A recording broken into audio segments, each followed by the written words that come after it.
Mag-unboxing tayo, no? Galing ako sa pinsan ko, kay Andrew. Umuwi siyang Pilipinas nakiusap ako sa kapatid ko tsaka sa kanya. Kung pwedeng padala ng ibang tools ko tsaka gamit sa bike, no? Ayan, buksan natin. Mawalan today dito sa Hawaii. Ayan, kaya hindi ako nakapag-bike. Talagang matindi pagkakabalot ng kapatid ko. So ito, nabuksan ko na, walang nga. Maraming salamat kapatid. Talagang talagang industrial grade yung plastic yung ginagamit natin sa Pilipinas, no? So ito yung mga pinauwi ko. At sabi ko nga, ang mahal dito ng tools, ang mahal dito ng bike parts. Kasi nga, dito sa Hawaii, everything is ship in. Nasa island kami. So mahal ang buhay dito, mahal ang gamit. So sabi ko nga, ayun nga, since umuwi ang aking pinsan, sabi ko makikisuyo, meron akong counting items na gusto kong makakating dito, no? O ito na.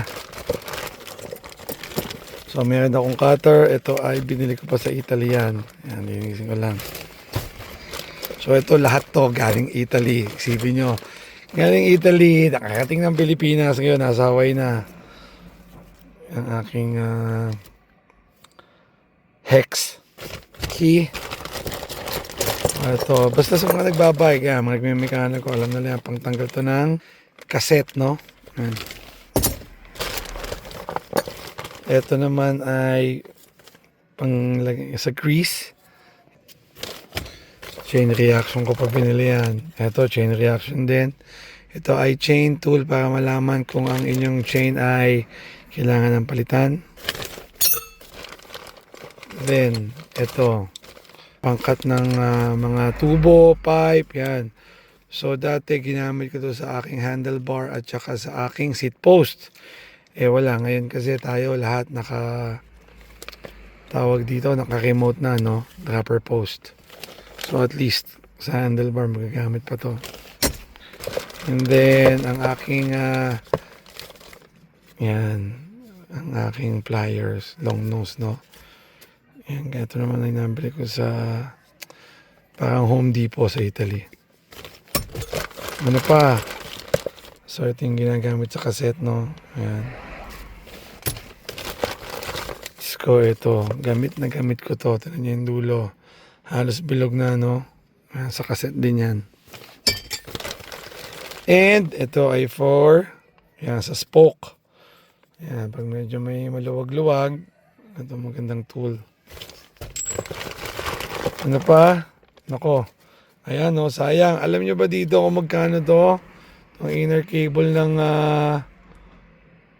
RD o FD.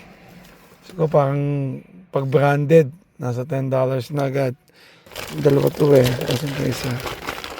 Ayan, salamat kapatid Ayan, no, panalo. And then, okay. So, ito naman ay para sa arm, no? Sa crank arm, yung old type. So, ito para kompleto lang sila. So, yun na lahat. And then, most of all, walang HD ng pedal dito. $80.